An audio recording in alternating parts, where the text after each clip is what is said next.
Hello friends, this is Seema here again from Paper Passions, and today we are going to be starting a tutorial for making a tag album using these brown envelopes. So I will just give you the list of supplies. It will also be listed in the description below, but I will just let you know what we are going to be using. So we will be using these brown envelopes that are available in the market. They are quite cheap, and so you will need 13 of these. Then you would need a piece of chipboard. I'll give you the sizes here. This is since this particular envelope is 5 inches wide, we will use a base which is 5.5 inches wide. So 5.5 inches by 8 inches is this piece. Then 5.5 inches by 7 inches. Sorry, 5.5 by 7.5 is this piece. 5.5 by 7 inches is this piece. Then you need two pieces which are equal in size, 5 by 2, 5.5 by 2, sorry, and then 5.5 by 3. And you would also need about 26 pieces of pattern paper. You can use scraps from your previous projects also and make an album. It would really look nice. So you will need these pieces are 3.5 inches by 6.5 inches, because we will be cutting these envelopes into 6.5-inch pieces, like we will see in this. And so actually what you can do is you can make two sets of tag box albums using these envelopes. So one would be about 7 inches in height, 8 inches in height, and the other would be a little smaller one in which you can put maybe your 4x3 photo size photographs and things like that. So I'll be showing you one, and then the other one probably once I finish it I'll put a picture up. So these are for the tags. This is cardstock. This again is 7 inches by quarter to 5/3 and 4 and 3/4 inch wide. Then I'm also using this pattern sheet of pattern paper for the cover of the entire box. I will cover my chipboards using this. So these are, here I'm using A4 pattern paper. You can use any size you want as long as you're covering it properly. So, and for the tools, you need very basic tools. A scoreboard comes in very handy. You would use a cutter, paper cutter, for the cutting your chipboard. If your trimmer can cut your chipboard, fine, you can go ahead and use that. I use a glue stick to stick the envelopes, because you can also use wet glue or you can use tape, double-sided tape, as you are comfortable with. You need scissors, of course, and a metallic ruler is quite handy when you're working with a cutter and a chipboard. So I prefer to use a metallic ruler as well as a acrylic ruler.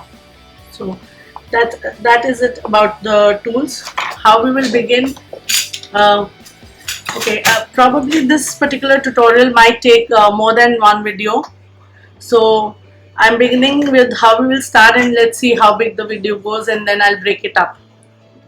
So for now, what you have to do, the first thing that you need to do is cut all your pieces to size.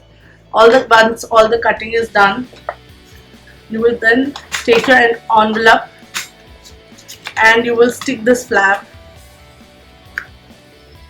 I'm using a glue stick here.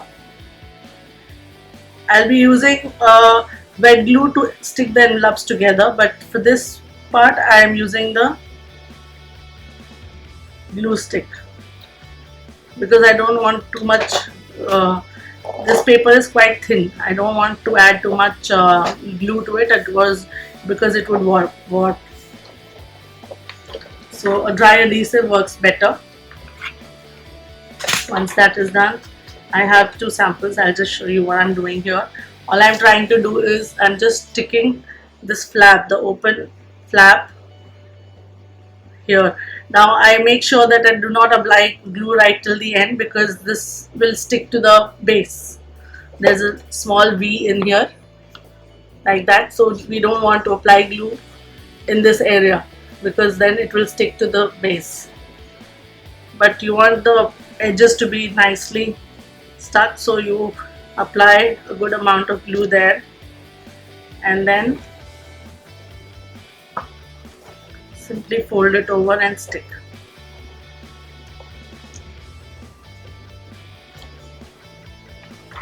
Next, what you need to do is cut your envelope to the size that I just mentioned. We will be using a size of 6.5 inches, so I've just measured to. You can do it on your trimmer, but just to save time, I'm showing it to you here. I will just make a line, small line here. Yeah, in the tools you might also add a pencil.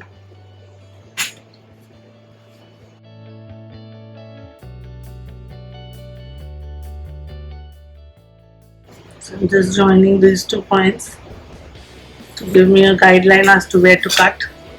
I am holding both these envelopes together so that I can cut them properly and try to be as straight as possible. You can easily do it with your trimmer, and there you have it. So you will need 13 pieces like this, which is open on the end and closed on the other end, right? So these are the pockets that you will have. Now the second step to this will be taking your pattern paper pieces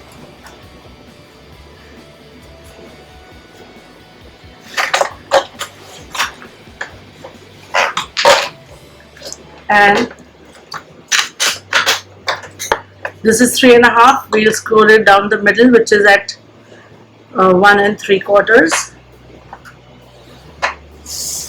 I'll do all the scoring first. 1 3/4.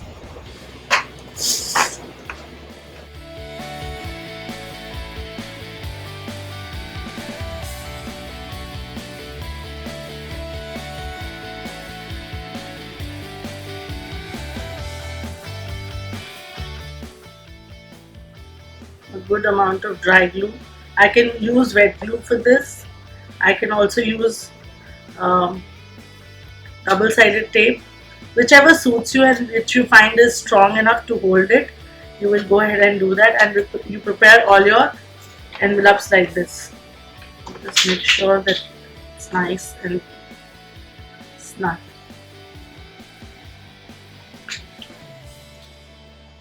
The best thing with dry glue is it gives the best thing with this glue is it gives you a little bit of play time so that you can line it up properly.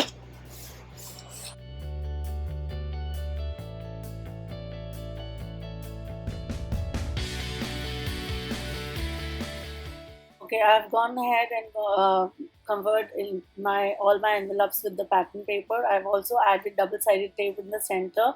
Uh, I had thought of putting wet glue, but I decided against it because the paper is quite flimsy and it will warp the paper. Too much of wet glue, so I'm going to be using double-sided tape. Now, this is a good time when you can decide to go ahead and ink your edges in case you want to, and that is what I'm going to do here. You can use this inking tool if you have it. If you do not have the inking tool, you can use a piece of makeup sponge or foam to dab into your ink pad and go ahead and ink the edges. It will work just fine. So I'll be back once I'm done with all the envelopes. Okay, I went ahead and did all the inking, and I also started off on the sticking of the envelopes together. So it's very simple. What you need to do is make sure that you get your remove the backing paper and put the envelopes on a smooth surface and line them up together. Be very careful while doing that, as if you are not careful and you stick it askew, it will be difficult for it to be adjusted because you are using double-sided tape. So just make sure that you line it up carefully and do it. And make sure that all the open sides of the envelope are on the same side.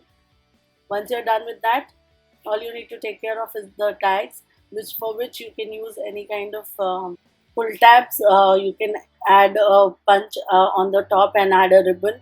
And for this time, I'm going to just keep it around the corners and ink it, just to make everything very even and coordinated. So I'll go ahead and ink these and keep them aside. And soon I will see you in a separate video which will cover the entire assembly of the final album and the outer cover. So until then, thanks for watching. I will see you in the next part. Have a great day. Bye bye.